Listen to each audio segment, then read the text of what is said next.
ہمالیہ میں واقع وہ پراسرار خفیہ وادیاں جو مشکل دور میں انسانیت کی پناہ گاہ بنیں گی۔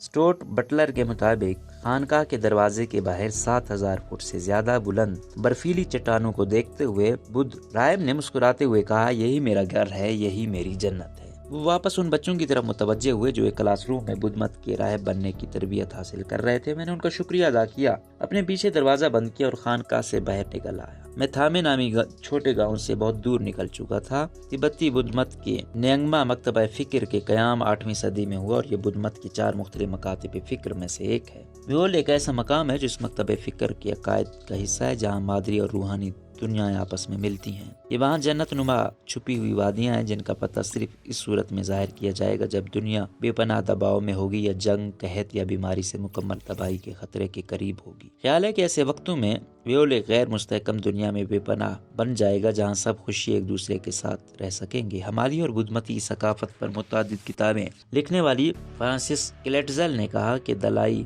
یعنی تبتی بدھ مت کے اساتذہ کے لیے بیول ایک مقدس جگہ ہے اور پناہ گاہ ہے۔ یہ ایک ایسی جگہ ہے جو مشکل اور لڑائی کے وقتوں میں ان کی مدد کر سکتی ہے۔ فرانسس گائنی of separate the Sherpas of Everest نامی کتاب کے مصنف بھی ہیں۔ ان کا کہنا ہے کہ بیول میں ہر کوئی داخل نہیں ہو سکتا۔ ایک ایسا بدھ مت کا پیروکار جس کے دل صاف ہو اور اس نے کڑے امتحان سے گزر کر مشکلیں جھیلی ہوں، صرف وہی بیول میں داخل ہو سکتا ہے۔ بدھ مت کے پیروکاروں کا ماننا ہے کہ اگر انہوں نے ان شرائط کو پورا کیے بغیر بیول میں داخل ہونے کی کوشش کی تو ممکنہ طور پر مر بھی سکتے ہیں۔ ہمالیہ کے پہاڑی سلسلے اور تبت کے علاقوں کے لیے گائیڈ بکس لکھنے اور باقاعدگی سے آنے کے باوجود مجھے یہ جان کر حیرت ہوئی کہ کچھ وادیاں اب تک خفیہ اور کوئی آفت آنے پر انہیں خوش نصیب افراد کے لیے کھولا جا سکتا ہے۔ تاہم میں نے فرانسس کلیٹزل سے بیول کے بارے میں مزید پوچھا۔ انہوں نے بتایا کہ بیول وادیوں کی بنیاد پدما سمبھو نے رکھی جو ایک بدھ گرو تھے۔ خیال کیا جاتا ہے کہ 8ویں اور 9ویں صدی کے دوران انہوں نے تبت اور ہمالیہ کے گرد بدھ مت مذہب کو پھیلانے میں کلیدی کردار ادا کیا تھا۔ وہ کہتے ہیں کہ ہمالیہ میں اپنے سفر کے دوران پدما سمبھو کو احساس ہوا کہ مشکل حالات آئیں گے۔ انہوں نے اپنی روحانی طاقتوں کے ذریعے بعض وادیوں کو صاف کر کے انہیں چھپا دیا۔ ان وادیوں میں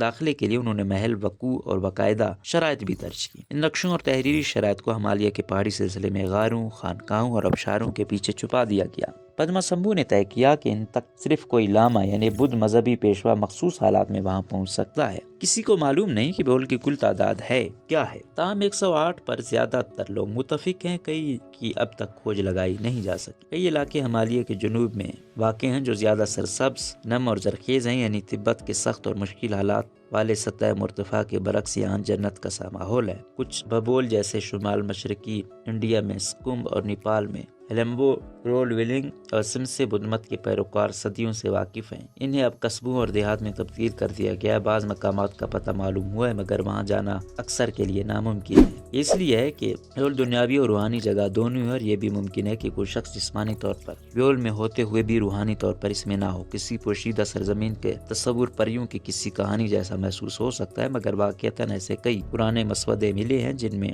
بیولوں کی تفصیلات درج ہیں۔ بیول میں داخل ہونے کے بجائے لنگپا واپس آ گئے تاکہ اپنے تمام پیروکاروں کو اکٹھا کر سکے۔ بدقسمتی سے جنت نظیر وادی میں پہنچنے کی جادوئی حد پار کرنے سے پہلے تلشوک لنگپا سمیت زیادہ تر افراد ایک برفانی تودے کی زد میں آ کر مارے گئے۔ کچھ دیگر افراد کی کسی بیول میں داخل ہونے کی کوشش کامیاب بھی ہوئی۔ شرپا انہی لوگوں میں سے ایک ہیں۔